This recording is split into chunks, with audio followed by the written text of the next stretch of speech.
is Ken. I'm here with my wife Dawn. We've been married for over 44 years, have 5 children and 14 grandchildren. 2 years ago we received an email from our daughter, who lives in another province, announcing she was gay. The news didn't entirely surprise us, nor were we as devastated as some parents might have been. However, we were deeply disappointed. Our particular reaction to this announcement probably had a lot to do with our own stories. Both my wife, Dawn, and I have struggled over the course of our lives with same-sex attraction. Let me tell you a bit of my story. I grew up on a farm in a large family. My parents were God-fearing and we attended church regularly.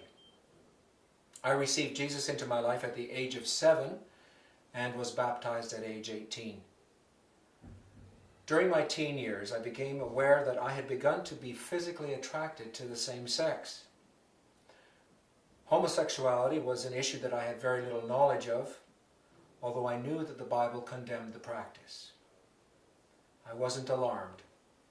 In fact, I began to feed this tendency through fantasy and ultimately through pornography while in university, which definitely got a hook into me. All the while, I wanted to have a girlfriend, like all the other guys, get married someday, and have a family. Dawn and I knew each other in high school. Her dad was one of my teachers. I was flattered to learn that she had an interest in me, and I was captured by her big blue eyes, as well as a certain melancholy, even moodiness. Our relationship began with us writing poetry to each other. I was as much caught up in the romance of the relationship as with the person herself. Our friendship wasn't fueled as much by a normal physical attraction as it was by our shared interest in the beauty of nature, popular music, movies, and clothes. Not really going anywhere, our relationship fizzled.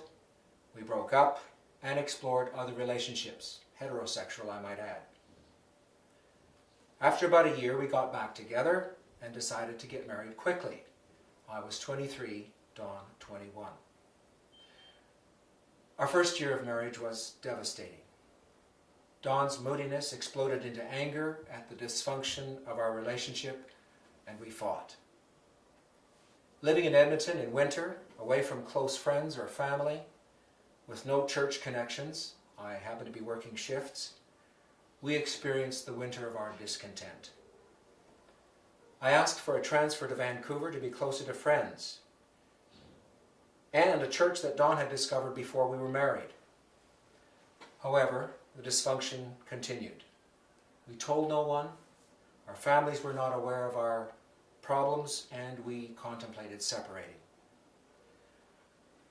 I was very aware of the gay scene in Vancouver at the time and began considering escaping there. All the while we attended church with friends, St. Margaret's, a Reformed Episcopal church that was in the midst of renewal, attended by scores of hippies and the Jesus people of the early 70s. I can remember walking the streets near our home in Kitsilano, tears running down my face, crying out to God for help. Ultimately, a few weeks before our first anniversary, I found myself on my knees, repenting of my drifting away from God, my love for the world, and my sexual brokenness. The next Sunday in church, I was able to join in the worship with a new freedom. I began to experience the reality of Jesus' presence. I had actually experienced something profound at my baptism 6 years earlier, something like God's pleasure, His delight in me. And within a couple of weeks, Dawn and I sat across the table from each other and realized that something had changed in our relationship. We became Jesus freaks in our own way, attending church whenever and wherever possible. And there was lots happening. Conferences, visiting speakers, prayer meetings. We couldn't get enough of God. We started our family and had 3 children in quick succession. and after an 8-year gap, 2 more. During this time, we felt God calling us into the pastoral ministry, which we have been involved in on and off for about 40 years. We also moved around a lot, living in all 3 western provinces and the Yukon. Throughout the years, the propensity for same-sex attraction has never been taken away and requires vigilance and an empowered will to overcome. We have had a challenging marriage and have both experienced the pain of sexual and relational brokenness. There were times when I would observe my wife giving of herself emotionally, unreservedly, to different close friends of hers, jealous that we couldn't experience the same kind of emotional intimacy. My fear of God, my love and respect for His Word and will, the experience of emotional and spiritual intimacy with Jesus, and my love and respect for Dawn have kept me from giving up on our marriage. We sometimes talk of having been good friends, but not very good lovers. However, becoming true lovers of God has been our priority. Dawn, prophetic in nature, is a lover of truth. As for me, being pastoral, I tend to err on the side of mercy. I would also, as a pastor, tend to identify with the pain of brokenness, my heart aching for those trapped in unwanted same-sex attraction. Here lies, I believe, the danger in the church today, compromising the truth in order to deal with the pain of unmet physical and sexual longings. We have allowed the second commandment, love your neighbor as yourself, to take precedence over the first, love the Lord your God with all your heart, soul, mind, and strength.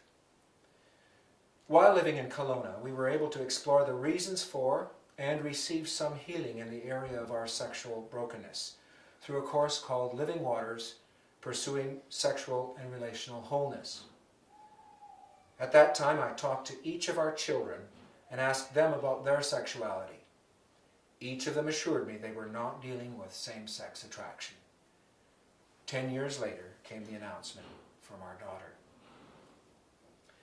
We have experienced so much of the grace of God in our lives individually, in our marriage, and in our family. This gives me great hope for the lives of each of our children and grandchildren. When we see them taking a road that we know grieves the heart of their Creator, our prayer is not so much that they change their behavior, but that each of them would get to know Him. That, we believe, is the secret to living lives that please Him, and in them reaching the destiny that's there for them.